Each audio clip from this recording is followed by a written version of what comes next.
Mateo Kapitulo 2. Ug sa natawo si Hesus sa Betlehem sa Judea sa mga adlaw ni Herodes nga hari.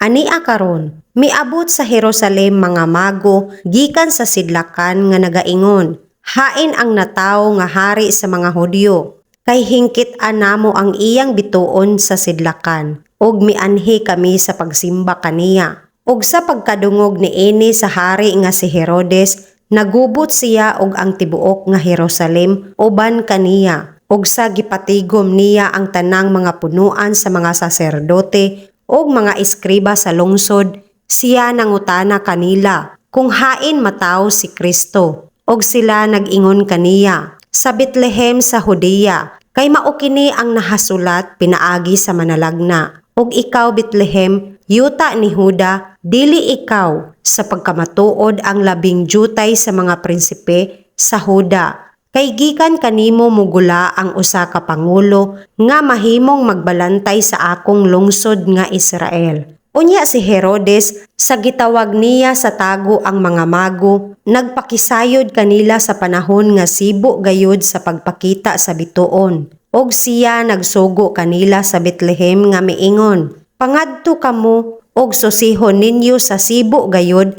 ang nahatungod sa bata. Og kung inyong hikit-an siya, balitaan ako ninyo, aron moadto usab ako sa pagsimba kaniya. Og sila sa pagkadungog nila sa hari, nanlakat, og ania karon. Ang bituon nga ilang hingkit-an sa sidlakan, nagauna kanila hangtod miabot og mihunong kini sa ibabaw, diin nahimutang ang bata. Og sa pagkakita nila sa bituon, nangalipay sila sa dako gayud nga kalipay. Og sa pagsulod nila sa balay, hingkit-an nila ang bata kauban ni Maria nga iyang inahan. Og sa pagpanaghapa nila, ilang gisimba siya. Og sa naukban ang ilang mga bahandi, ilang gihalaran siya sa mga gasa, bulawan, insenso, og mira. Og sa gipahamatngunan sila sa Dios, pinaagi sa damgo, aron dili sila magbalik kang Herodes, na mauli sila sa ilang yuta sa lain nga dalan.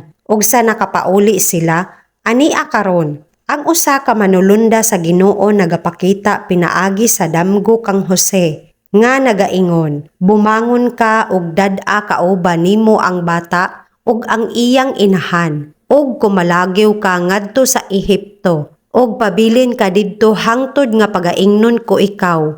Kay si Herodes magapangita sa bata sa paglaglag kaniya. Ug mibangon siya ug gidala niya ang bata ug ang iyang inahan, kauban niya sa kagabhion og miadto sa Ehipto. Ug mipabilin siya didto hangtod sa pagkamatay ni Herodes. Aron matuman ang gisulti sa Ginoo pinaagi sa mga manalagna nga nag-ingon, gikan sa Ehipto gitawag ko ang akong anak. Ug si Herodes sa nakita niya nga gitiaw-tiawan siya sa mga mago, nasuko o yamot o gipaadtuan niya o gipapatay ang tanang mga bata nga lalaki sa Betlehem o sa tanan niya nga mga utlanan. Gikan sa duha ka tuig ang panuigon og ngadto sa ubos, ingon sa panahon nga iyang gipakisayran nga sibo gayud sa mga mago. Unya natuman ang gisulti pinaagi kang Jeremias nga manalagna nga nagaingon, usa ka tingog nga hingdunggan sa Rama, paghilak og dakong pagbakho.